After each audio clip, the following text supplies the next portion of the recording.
বর্তমান যুগ বিজ্ঞানের যুগ। আমরা সকাল থেকে শুরু করে ঘুমানোর আগ পর্যন্ত বিজ্ঞানের আবিষ্কারের কোনো না কোনো সাহায্য নিয়ে থাকি। এই এপিসোডে থাকছে পশুপালনে ব্যবহৃত অ্যাডভান্স টেকনোলজির মেশিনের ব্যবহার সম্পর্কে। আজকের ভিডিও খুবই ইন্টারেস্টিং হতে চলেছে, তো বন্ধুরা ভিডিওটি শেষ পর্যন্ত দেখবেন। সায়েন্স অ্যান্ড টেকনোলজির দুনিয়ায় আপনাকে স্বাগতম। বন্ধুরা, ভিডিওটি শুরু করার পূর্বে একটি অনুরোধ থাকলো, ভিডিওটিতে অবশ্যই একটি লাইক দিবেন এবং এই চ্যানেলে নতুন দর্শক হয়ে থাকলে অবশ্যই সাবস্ক্রাইব করবেন। তো চলুন শুরু করা যাক। রোটারি মিল্কিং পার্লার, এটা এমন একটা অ্যাডভান্স টেকনোলজি যার সাহায্যে একসাথে 100 এর অধিক গরুর দুধ সংগ্রহ করা হয়। প্রথমে সারিবদ্ধভাবে রোটারি মেশিনে গরুগুলিকে দাঁড় করিয়ে দেওয়া হয়। এরপর দুধ সংগ্রহের জন্য অটোমেটিক মিল্কিং মেশিন লাগিয়ে দেওয়া হয়। এই সময় গরুর সামনে ঘাস দেওয়া হয়। এর কারণ গরুগুলো রোটারি মেশিনে ঘুরতে থাকে এবং সামনে থাকা ঘাসগুলো খেতে বিজি হয়ে পড়ে, যার ফলে দুধ সংগ্রহ করা সহজ হয়ে যায়। এভাবেই অনেক দুধ সংগ্রহ করা যায়। কাউ ব্রাশ, বন্ধুরা, আমাদের যখন গা চুলকায় তখন আমরা অন্য আরেকজনের সাহায্য নিয়ে থাকি, কিন্তু আপনি কি কখনো ভেবেছেন গরুদের যখন গা চুলকায় তখন ওরা কি করে? ওরা তো আর কারো সাহায্য নিতে পারে না, তাই ওদের কথা ভেবে এমন একটি মেশিন বানানো হয়েছে যা গরুদের জন্য উপকারী।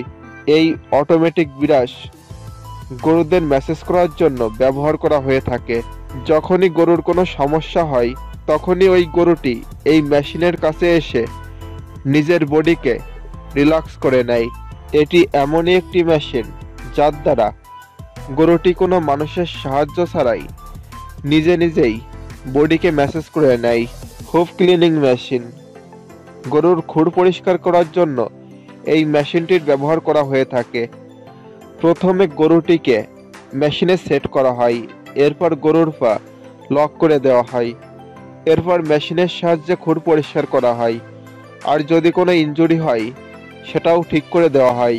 কাজ শেষ হওয়ার পর গরুটিকে ছেড়ে দেওয়া হয়। স্মার্ট ফেন্স, এটা একটা টেম্পোরারি বর্ডার মেকিং মেশিন।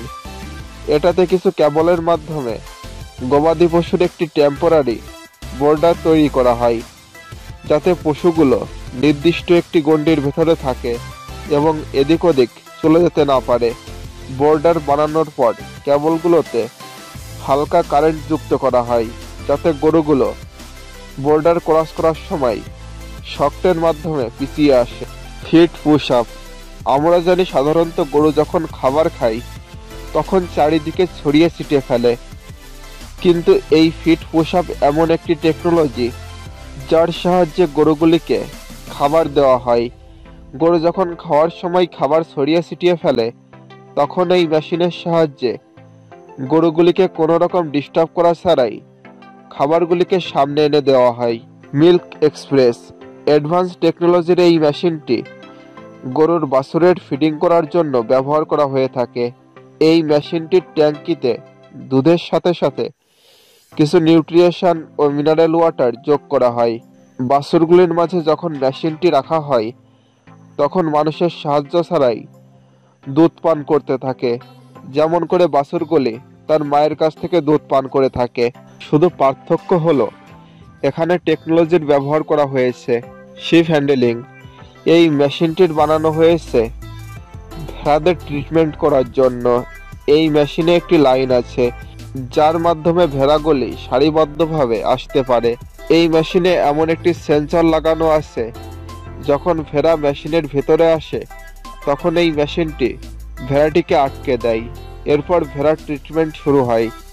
এতে ভেড়ার ওয়েট ও বডি টেম্পারেচার নোট করা হয় এবং যদি কোনো ভেড়া অসুস্থ হয়ে থাকে তখন ভেড়াটিকে মেডিসিন খাওয়ানো হয়।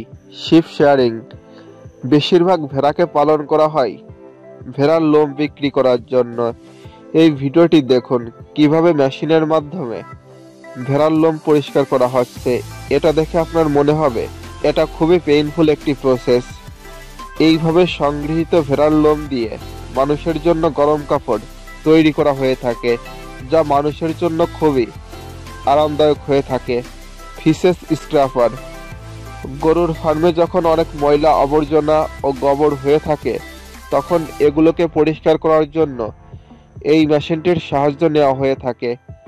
তবে কিছু কিছু ফার্মে পানি ফ্লাশিংয়ের ব্যবস্থা আছে, আর এই ফ্লাশিংয়ের মাধ্যমে আবর্জনা ও গোবর পরিষ্কার করা হয়ে থাকে।